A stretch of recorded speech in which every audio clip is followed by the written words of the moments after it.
Kwa sababu kwa mwanadamu havikusanyiki vitu viwili kwa pamoja. Yani haiwezekani wewe mwanadamu ukawa una vitu viwili vimekusanyika pamoja kwako. Yani ukawa na sifa mbili, sifa ya hekima na sifa ya matamanio ya hali ya juu.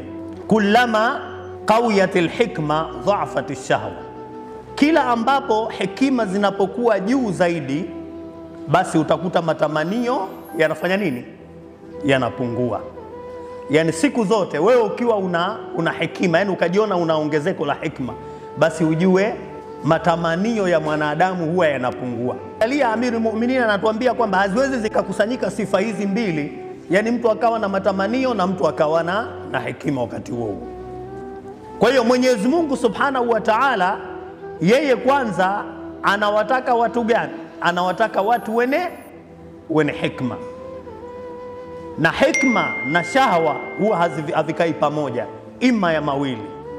An-naqidhani la yajtami'an, si ndio Vitu vinavyopingana viwili haviwezi kukaa pamoja.